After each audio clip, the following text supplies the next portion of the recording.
안녕하세요. 여러분의 삶이 눈부시게 빛나길 바라는 루나펄스입니다. 오늘 소개할 책은 더 프랙티스입니다. 세스 고딘 지음, 도지영 옮김, 펴낸 곳은 샘 파커스입니다. 저자인 세스 고딘은 지난 30여 년간 마케팅, 경영, 기업가 정신에 관한 통찰력 있는 글쓰기와 강연으로 가장 영향력 있는 인물로 손꼽힙니다. 대표 작품으로는 마케팅이다, 린치핀, 보랏빛 소가 온다 등이 있습니다. 세스 고딘은 모든 사람의 영원한 화두인 창의력을 키우는 일에 몰두하며 개인 블로그에 매일 글을 올렸습니다. 얼마 지나지 않아 이 블로그는 세계에서 가장 인기 있는 블로그 중 하나가 되었고 수백만 명의 사람들에게 영감을 불어넣어 주었습니다. 그는 지치지 않고 창의적인 작업을 이어나갈 수 있는 원동력, 그리고 마침내 결과물을 손에 쥘 수 있도록 북돋아 줄 수 있는 것은 프랙티스, 즉 꾸준한 연습이라고 말합니다. 당신이 규칙적으로 행하는 프랙티스가 당신을 최고의 경지로 이끌어 준다는 것입니다. 이 책은 세스 고딘의 수백 가지 이야기 중 전 세계 사람들에게 삶의 정수가 된 글을 한데에 모은 것으로 우리의 삶에 최고의 변화를 선물할 8가지 습관을 담고 있습니다. 1. 너 자신을 믿어라. 2. 이타적으로 행동하라. 3. 프로가 되어라. 4. 의도를 가지고 실행하라. 5. 슬럼프는 없다. 6. 주장하라. 7. 너만의 스킬을 연마하라. 8. 한계를 넘어라. 입니다. 거장을 만드는 건 오직 프랙티스 뿐이다. 책의 내용 중에서 일부 읽어드리겠습니다. 오늘도 책과 함께 편안하고 따스한 시간 되시기 바랍니다.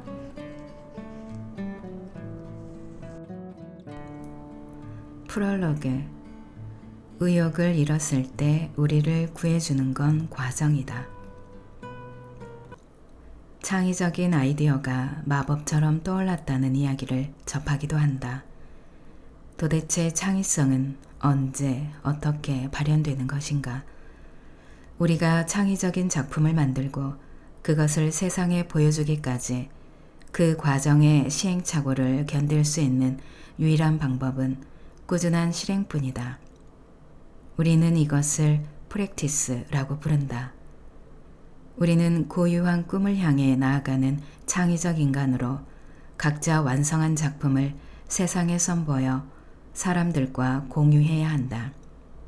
물론 그 과정에서 의욕을 잃을 때도 있을 테지만 그럴 때마다 프랙티스가 우리를 구해줄 것이다.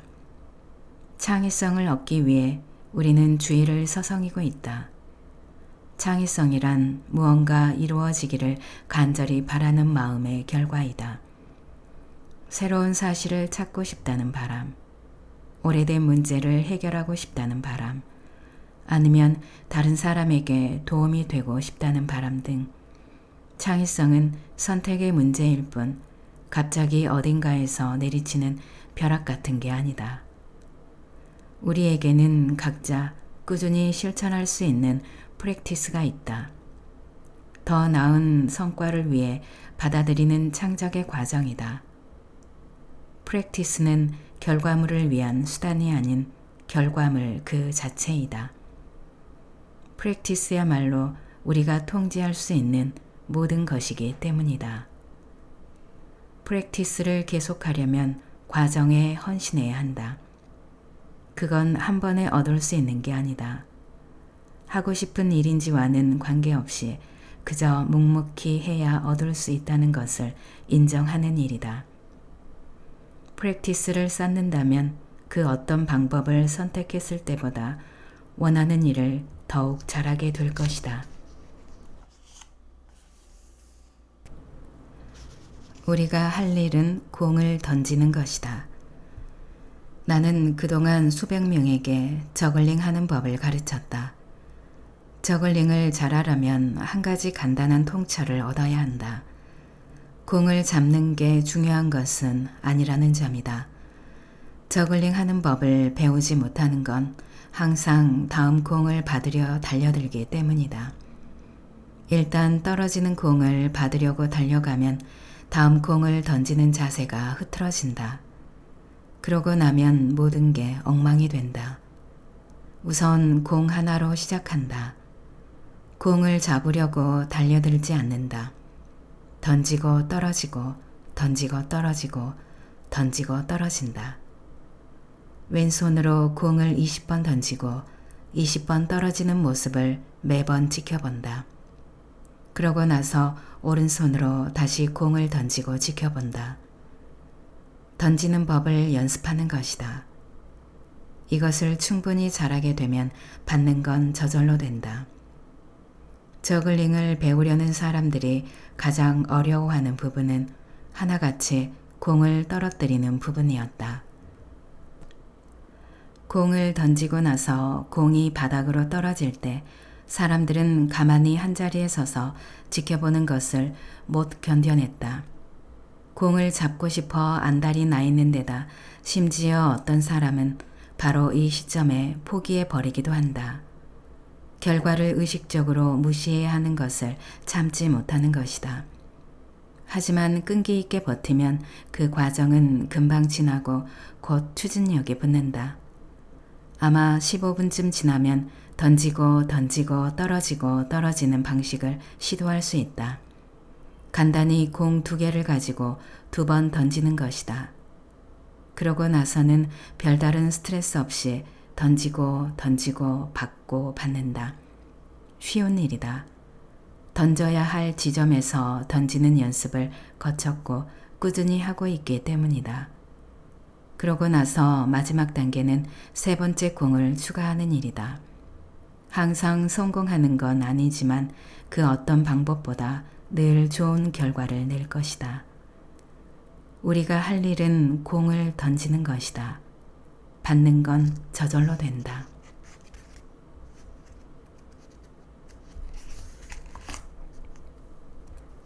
몰입의 순간. 누구나 몰입을 경험한 적이 있다.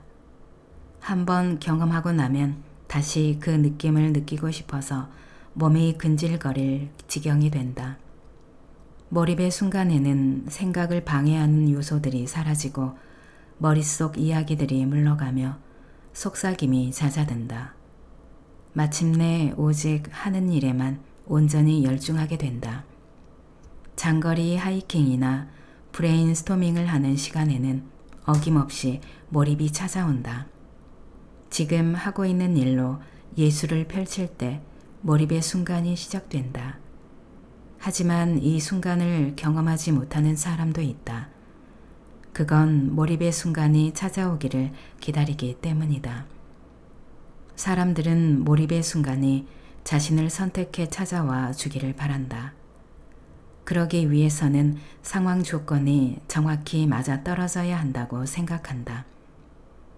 조금이라도 조건이 맞지 않으면 몰입의 순간이 오지 않는다고 여기는 것이다. 만약 몰입이라는 게 우리가 선택할 수 있는 것이라면 몰입의 순간을 과정 안에 넣으면 어떨까? 일부 창작자들은 백지 한 장을 도화선으로 사용한다. 피아노 건반이 계기가 되는 사람도 있고 회의에서 발표를 시작하는 순간 그런 기분을 느끼는 사람도 있다. 몰입하지 않고도 일할 수 있는 상태를 만들면 오히려 몰입의 순간이 찾아올 가능성이 커진다. 결국 모든 건 원하는 변화를 만들 수 있다고 자신을 신뢰하는 일에서부터 시작한다. 몰입의 순간이 오면 일하고 있다는 생각이 들지 않는다. 일은 의지와 상관없이 늘 하는 것으로 그러다 보면 어느 순간 예고도 없이 몰입이 일어난다. 몰입이라는 건 일하는 과정에 나타나는 징후이지 일을 시작하도록 만드는 계기가 아니다. 일단 시작하라. 정체성은 행동을 만들고 행동은 습관을 형성한다. 습관은 실천 습관의 일부가 된다. 따라서 프랙티스는 우리를 목적지로 데려다주는 유일한 수단이 된다. 베스트셀러 작가가 되기 전에 우선 작가가 되어야 한다. 인정받는 기업가가 되기 전에는 일단 무언가를 이뤄내는 사람이 되어야 한다. 나는 땡땡땡땡이지만 사람들이 아직 모를 뿐입니다. 라는 말과 저는 땡땡땡이 아닙니다. 사람들이 제게 그렇다고 말해주지 않았기 때문입니다. 라는 말은 완전히 다른 소리이다. 우리가 가진 유일한 선택지는 일단 시작하는 것이다. 그리고 시작할 수 있는 유일한 장소는 바로 지금 있는 곳이다. 전략 전문가인 이모겐 로이는 효과적인 목표란 최종 결과에 바탕을 두는 게 아니라고 설명한다. 효과적인 목표는 결과물보다 과정에 노력을 쏟는 것이다. 노력은 우리가 온전히 통제할 수 있다. 그리고 노력을 기울일 단 하나의 방법은 일단 시작하는 것이다. 그냥 하면 된다. 아티스트 웨이의 저자 줄리아 캐머런이 소개한 모닝 페이지라는 습관은 내면을 끄집어낼 수 있도록 도와준다. 뮤즈나 신비로운 마법의 힘이 아닌 그저 우리가 선택한 정체성의 진실을 드러내는 것이다. 매일 무언가 만드는 일을 하고 있다면 우리는 이제 창의적인 사람이다. 하기로 정한 일을 실행하고 예술가가 되어라. 계획하지 말고 그냥 예술가가 되면 된다. 예술가인 것처럼 행동하는 게 정체성을 찾는 방법이다. 글쓰기는 창의적인 사람이 되는 만능 해결책이다. 화가, 기업가, 상담사, 서커스 배우 등 모든 사람들은 각자 자신의 이야기를 써 내려갈 수 있다. 그러한 글은 우리가 세상을 보는 방법과 세상을 바꿀 방법을 적은 영구적인 기록이다. 글은 혼자 쓸 수 있다. 다른 사람이 절대 보지 않을 노트에 쓰면 된다. 그렇지만 공개적으로 글을 쓴다면 훨씬 큰 효과를 얻을 수 있다. 내가 쓴 글이 사람들 앞에 공개되면 정체성이 확립되는 것이다. 블로그에 매일 글을 올려보아라. 블로그는 사용하기에도 쉽고 비용도 들지 않으며 당신이 누구이고 무슨 일을 하는지 세상에 알려지기 전에 당신의 정체성을 확고히 해줄 것이다. 작가는 글을 쓰고 육상선수는 달리기를 한다. 당신도 당신의 일을 통해 정체성을 확립하라.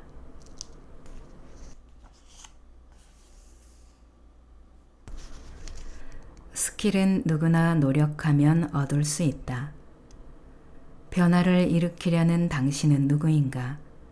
떨치고 일어나 더 좋은 세상을 만들겠다고 선언할 수 있는가? 이런 일을 할 사람은 따로 있다. 탤런트를 타고난 사람이다. 우리는 탤런트란 비밀스럽게 주어지는 것이고 이것을 타고난 사람은 극히 드물다는 이야기를 들으며 살아왔다. 그래서 탤런트를 타고난 일부만이 리더가 될 수 있고 반면 그렇지 않은 사람은 주어진 바를 받아들이고 고분고분 따라야 한다고 들었다. 그런데 이게 무슨 소리인지 모르겠다. 탤런트란 타고나는 것이다. 그렇다면 타고난 유전자가 마법처럼 정렬된 DNA에 들어있다는 뜻이다. 그렇다면 스킬은 어떤가? 스킬은 우리가 후천적으로 얻는 것이다. 배우고 연습하고 열심히 노력해서 얻는다. 그러므로 전문가를 탤런트가 있는 사람이라고 부르는 건 그 사람을 모욕하는 일이다. 전문가는 다른 무엇보다 스킬을 갖춘 사람이다. 탤런트를 타고난 사람은 많지만 그것을 완전히 드러날 만큼 노력해 스킬을 갖춘 사람은 극소수다. 스킬을 갖춘 사람이야말로 탤런트를 타고난 사람보다 훨씬 드물다. 그런데 스킬은 누구나 충분히 노력하면 얻을 수 있다. 프랙티스를 따르는데 노력을 쏟는다면 더 나은 무언가를 보상받을 것이다. 일가견이 생기고 판단력이 좋아지며 능력 또한 커진다. 명배우 스티브 마틴이 말했다. 내게 탤런트는 없었다.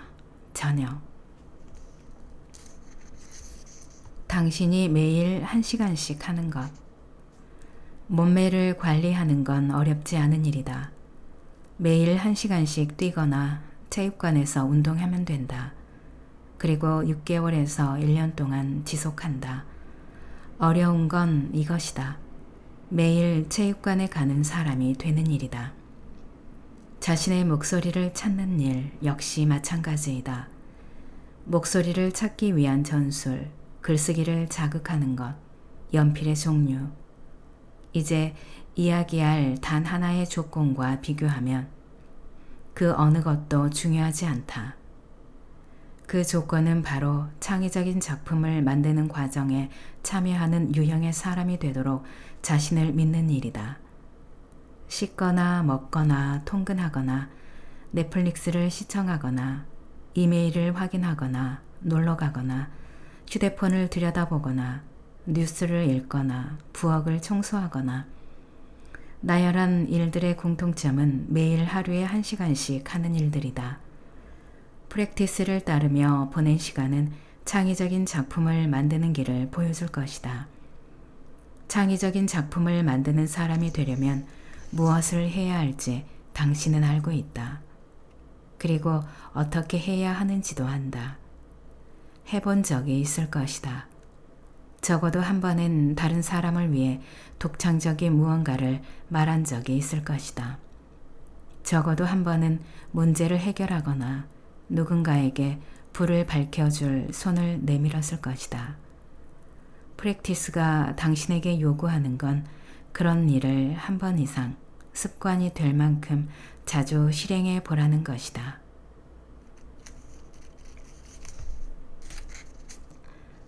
장작을 패고 물을 길어라. 수천 년 전에 중국 당대의 사람 방거사는 이런 글을 썼다. 매일 하는 일에 별다른 건 없으니 자연스레 조화를 이루며 지낸다.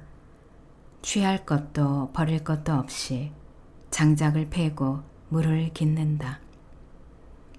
요즘 말로 장작을 패고 물을 깃는다가 여기서 나온 말이다. 시에 나온 표현은 아니지만 핵심은 그냥 한다는 것이다. 토를 달거나 극적인 반응 없이 그저 할 일을 한다. 통제할 수 없는 일들을 생각하지 않고 그냥 한다. 원하는 결과물을 생각하지 않고 그냥 한다. 이처럼 단순한 선 사상의 가르침을 통해 창작가로서 우리의 일을 대하는 방식을 할 수 있다. 외부적 요인은 제거하고 극적인 반응은 완화하며 특별한 상황을 피한다. 이게 바로 프랙티스이다. 장작을 패고 물을 깃는 것이다. 계속 몇 번이고 반복한다. 외부적인 성공은 그저 일을 반복하는 능력에 힘을 실어 주는 것뿐이다.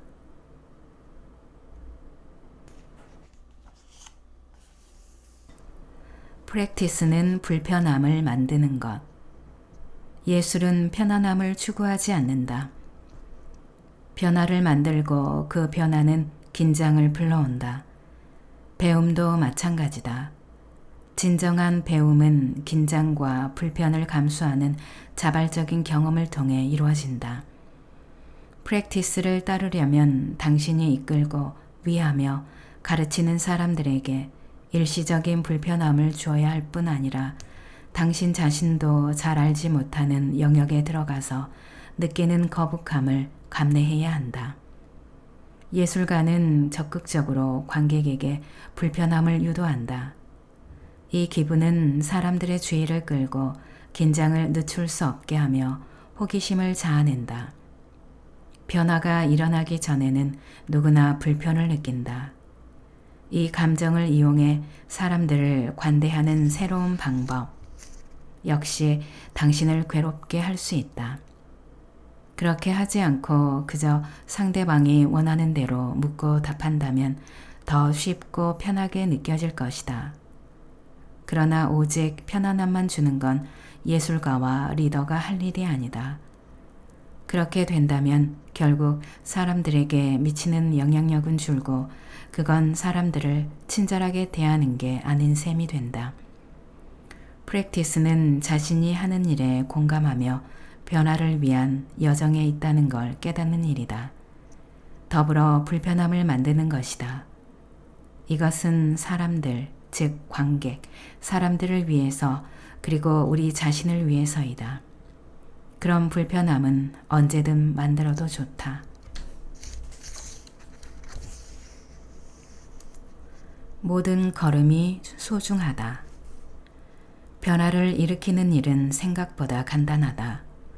시간은 눈 깜짝할 사이에 흐르고 오늘이라는 시간은 단 한 번밖에 주어지지 않는다. 변화를 만드는 일을 책임지는 담당자는 나 자신이다. 여기에 더욱 집중해 성공적으로 변화를 가져올 3가지 방법이 있다. 첫째, 나 자신은 프로세스를 믿으며 가로막혀 있던 곳에서 빠져나올 수 있을 만큼 충분히 프랙티스를 반복할 수 있는 사람이라는 사실을 받아들인다. 둘째, 모두가 아닌 소수의 사람에게 집중한다. 마지막 셋째, 하는 일에 의도를 지닌다. 변화에 이르는 한 걸음 한 걸음이 중요하도록 말이다. 우리가 가는 길이 잘 닦인 도로는 아닐 테지만 어느 곳으로 향하든 모든 걸음을 소중히 여기는 것이 중요하다.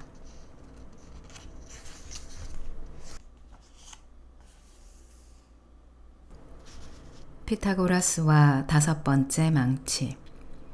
고대 그리스 철학자 피타고라스는 종종 세상의 이치에 혼란을 느끼는 수학자들의 무리를 이끌곤 했다.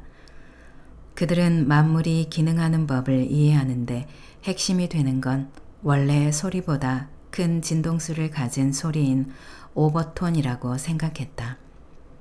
피타고라스 학파의 주요 작업은 우주의 비밀을 풀기 위해 사물을 기본 구성 요소로 나누는 법을 연구하는 일이었다. 하루는 피타고라스가 어떤 이론에 막혀 끙끙거리다 머리를 식히기 위해 산책에 나섰다. 길을 걷던 중 대장간 일꾼 앞을 지나다 5명의 대장장이가 함께 망치를 두드리는 소리를 듣게 되었다. 그들이 리듬에 맞춰 망치를 두드리자 쾅쾅 하는 소리가 아름다운 음을 만들어냈다. 5개의 망치 소리는 조화를 이루었고 마치 노랫소리 같았다. 피타고라스는 곧장 가게로 들어가 그들의 망치를 들고 나왔다. 소리의 조화를 알아보고 싶었고 어쩌면 헤매고 있던 이론의 비밀을 풀어줄지도 모른다고 생각했다. 그 후 몇 주 동안 피타고라스는 각 망치를 이리저리 측정했다.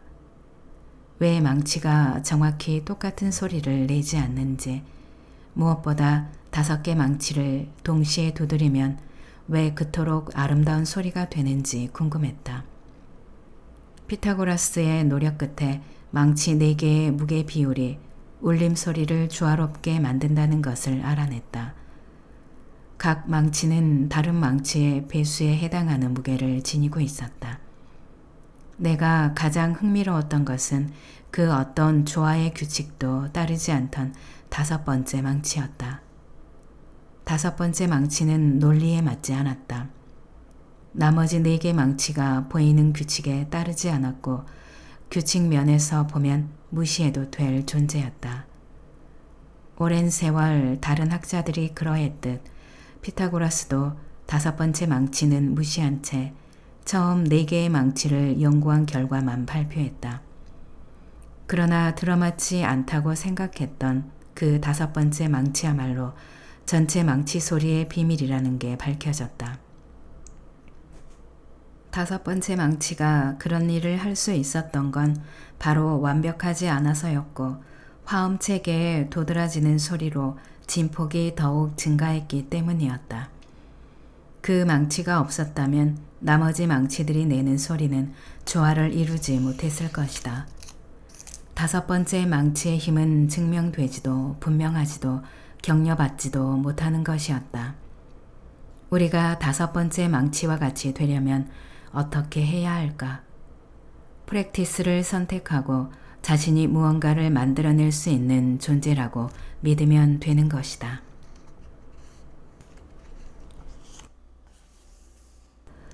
결과물을 일의 연료로 삼으면 한족의 한 갈래인 호키엔족, 말로 키아수는 뒤처질지 모른다는 두려움 혹은 충분히 얻지 못할지 모른다는 두려움을 뜻한다.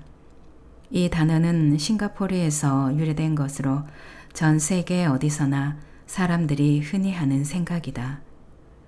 고립 공포감보다 훨씬 강력한 두려움으로 스스로를 늘 부족하다고 생각하며 이것을 삶의 원동력으로 삼는다.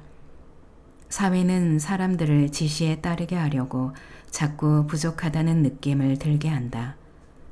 품절이 되기 전에 소비자가 물건을 더 많이 사도록 만들고 다른 사람에게 일자리를 내두지 않도록 더 열심히 일하게 만들며 두려움 속에 살게 한다. 그래서 패닉 바잉 현상으로 물건을 집에 쌓아두는 일도 일어난다. 부족하다는 느낌을 자꾸 주는 건 학생들에게 동기를 부여하거나 군중이 스스로 움직이도록 조정할 때도 효과적인 방법이다. 물론 키아수는 실제적인 두려움과 부족함에 관한 표현이다. 하지만 우리가 나아가려는 방향으로 난 길을 이미 걷고 있다는 걸 인지하고 있을 만큼 스스로를 믿고 있다면 존재하지 않을 표현이다. 통제할 수 없는 결과물을 일의 연료로 삼으면 번아웃을 피할 수 없다. 그런 연료는 다시 채울 수 없을 뿐더러 제대로 타지도 않기 때문이다. 감정의 희생양. 1인치는 언제나 1인치라는 길이를 의미한다. 절대적이고 쉽게 측정할 수 있으며 사람들이 하나의 단위로 사용한다. 우리의 감정도 절대적이었으면 하는 생각이 들 때가 있다. 입증할 수 있고 대체할 수 있으며 실체가 있어 확인할 수 있으면 좋겠다. 한 예로 자신감은 사람보다 느끼는 정도가 다르다. 자신감은 하나의 감정으로 측정하기도 통제하기도 어렵다. 안주하려는 태도가 도움이 되지 않는 이유도 그게 도리어 감정을 키우는 일이며 그렇게 하더라도 주어진 순간에 따라 작품을 만들거나 만들지 않을 수도 있기 때문이다. 우리는 감정의 피해자가 될 필요는 없다.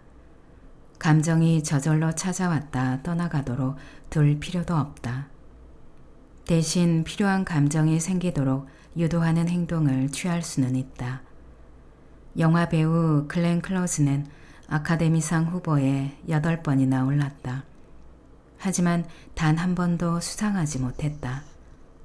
만일 그녀가 오스카상을 받는 데만 초점을 두고 연기했다면 그녀가 쌓아 올린 작품을 절대 완성하지 못했을 것이다. 그렇다면 글렌 클로즈는 실패한 배우일까? 그녀의 연기 경력은 쓸데없는 것일까? 연기상을 받지 못했다고 해서 그녀의 작품에 어떤 문제라도 생기는 걸까? 만일 그녀가 스스로 통제할 수 없는 투표 결과를 바탕으로 연기를 계속할지 말지 고민했다면 어떠했을까? 부정확한 자료를 근거로 결정을 내렸을 것이다. 프랙티스는 선택의 문제이다. 그리고 우리가 훈련을 통해 항상 선택할 수 있다. 우리가 자신감에 차 있든 아니든 말이다.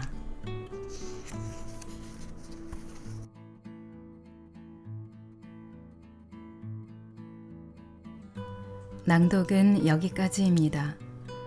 여러분의 구독과 좋아요, 댓글은 저에게 큰 힘이 되는 거 아시죠?